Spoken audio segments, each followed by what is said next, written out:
সঞ্চয় মানে অনেক টাকা জমিয়ে রাখা নয়। সঞ্চয় হলো নিজের ভবিষ্যতের জন্য আজ একটু একটু করে সরিয়ে রাখা।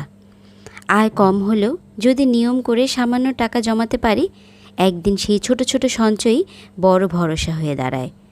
জীবনে কখন কি প্রয়োজন পড়ে আমরা জানি না, তাই নিজের আর পরিবারের ভবিষ্যতের কথা ভেবে আজ থেকেই সঞ্চয়ের অভ্যাস গড়ে তোলা উচিত।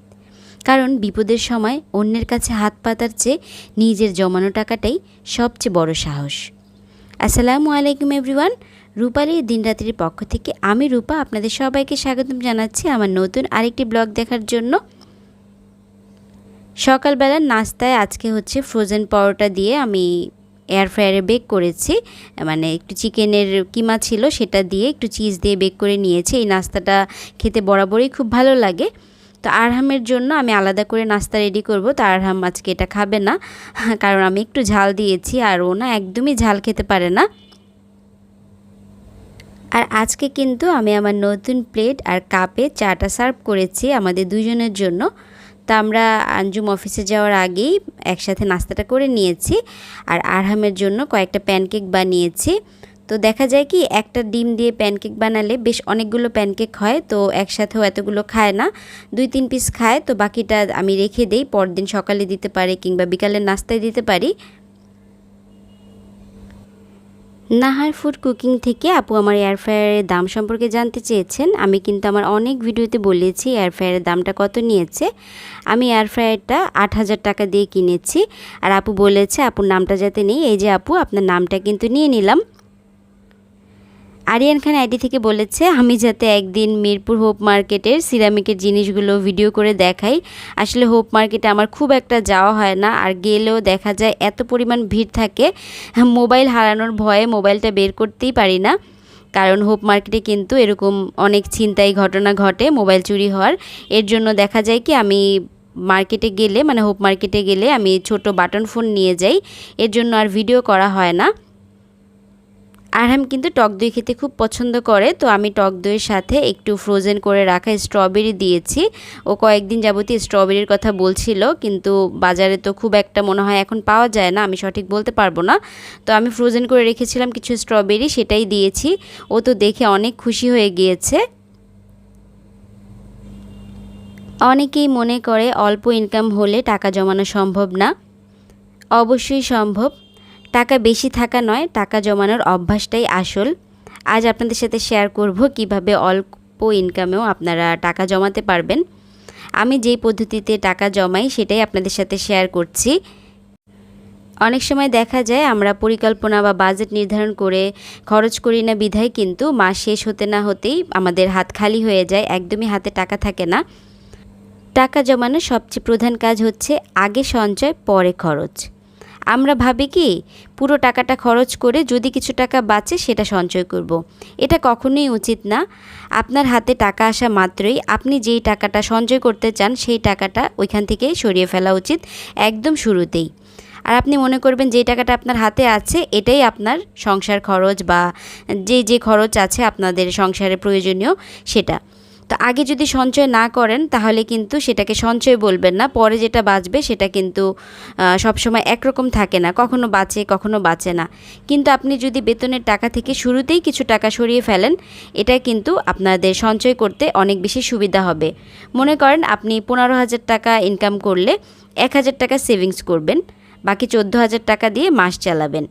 আর সব সময় টাকাকে 3টা ভাগে ভাগ করা উচিত, যেমন সংসারের খরচ, বাজার বা প্রয়োজনীয় খরচ, আর হচ্ছে সঞ্চয়।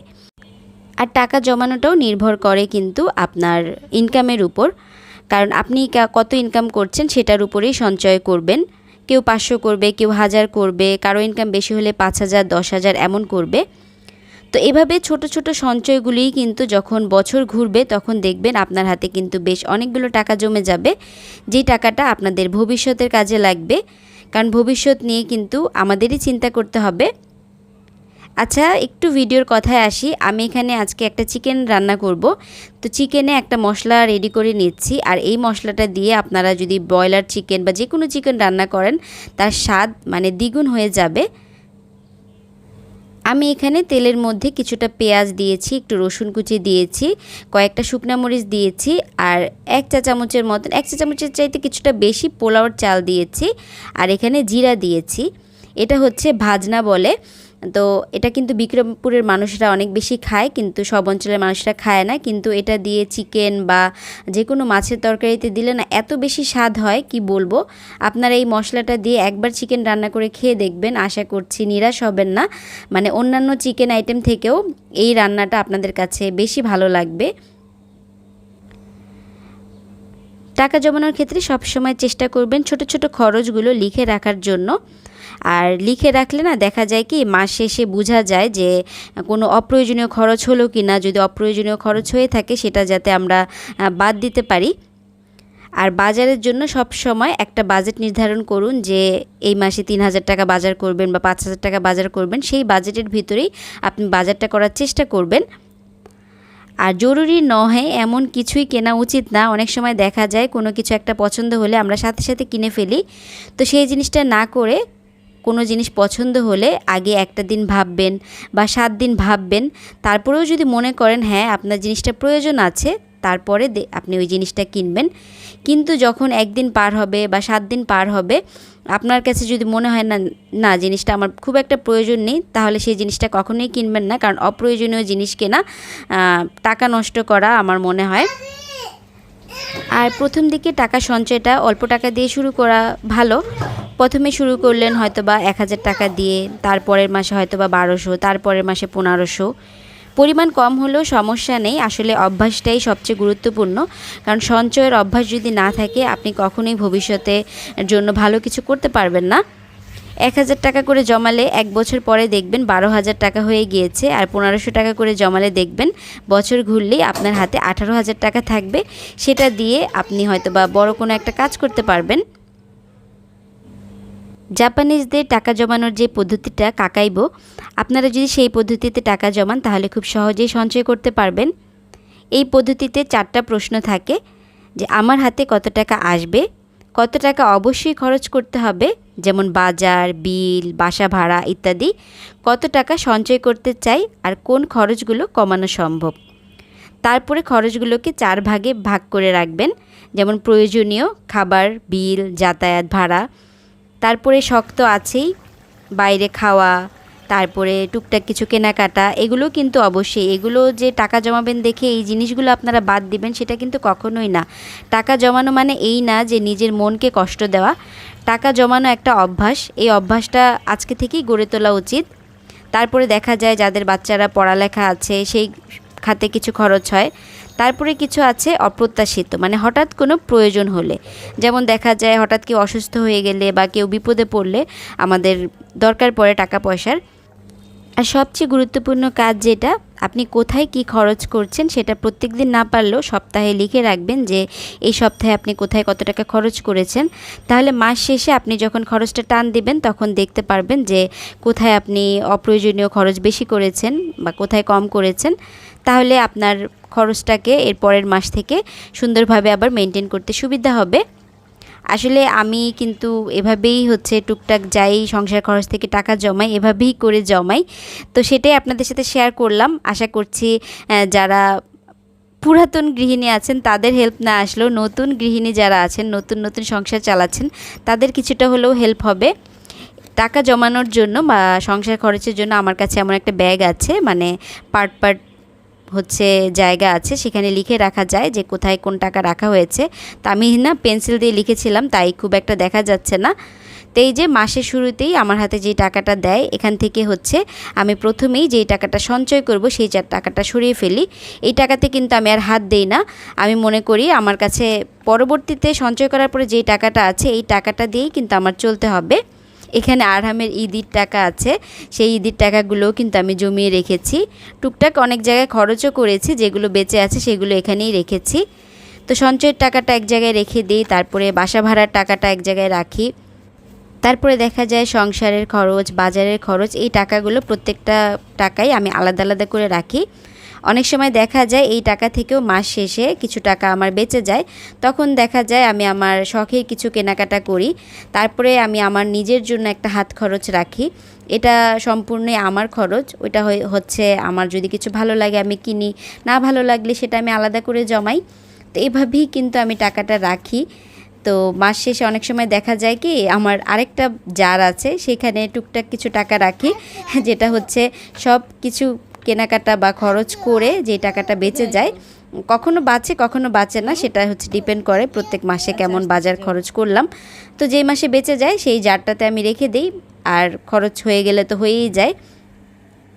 অনেক কথা বলেছি, আসলে কি অনেক আপুরাই না নতুন নতুন সংসার শুরু করে, বুঝতে পারে না যে কিভাবে সংসারটাকে চালাবে, কিভাবে সব কিছু করবে। তো তাদের জন্য আজকের ভিডিওটা শেয়ার করা, আসলে কিছু হলেও আশা করি তাদের উপকার হবে। আর যদি ভিডিও ভালো লাগে তাহলে প্লিজ লাইক দিয়ে পুরো ভিডিওটা কন্টিনিউ করবেন। আমি কিন্তু চিকেনটা দুপুরে রান্না করেছিলাম, যেই চিকেনের মশলাটা আমি করেছিলাম দেখেছেন, আমি কিন্তু পিষনিতে বেটে সুন্দরভাবে দিয়ে দিয়েছি চিকেনটা যখন রান্না হয়ে গিয়েছে।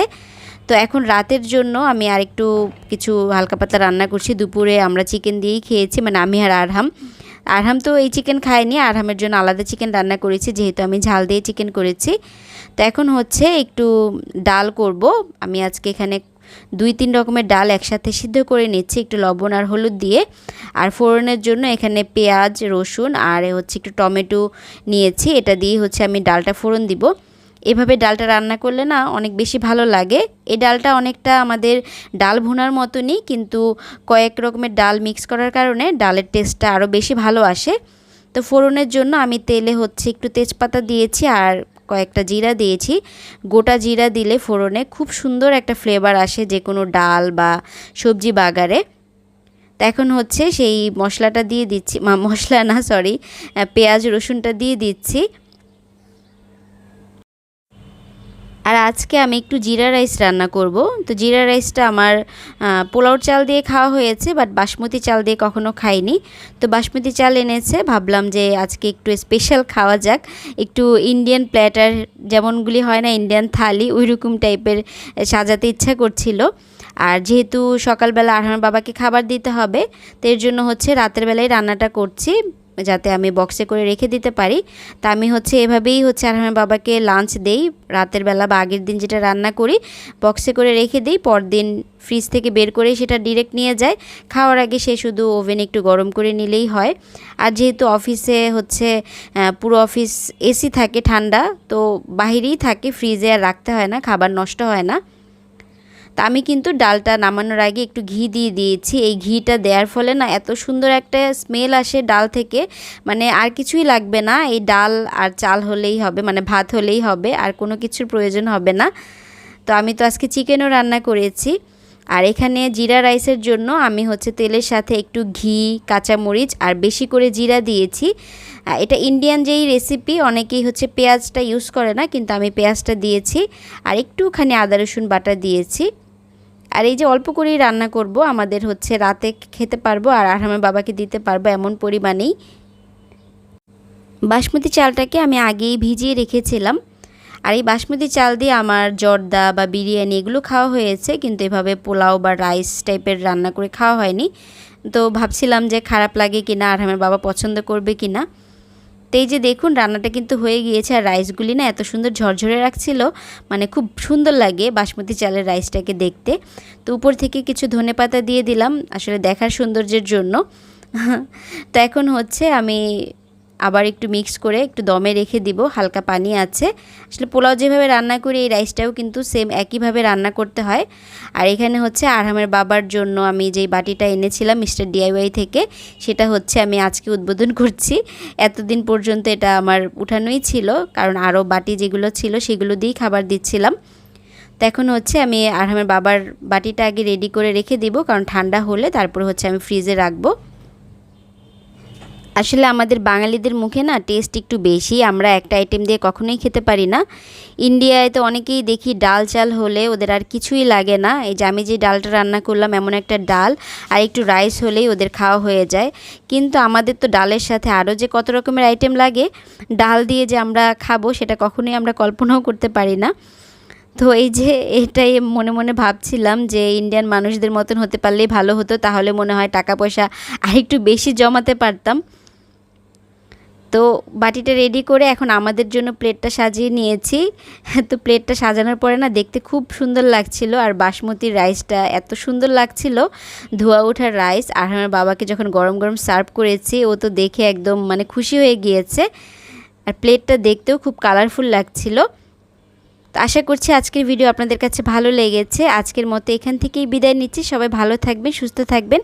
দেখা হবে পরবর্তী কোনো ভিডিওতে। সে পর্যন্ত আল্লাহ হাফেজ, আসসালামু আলাইকুম।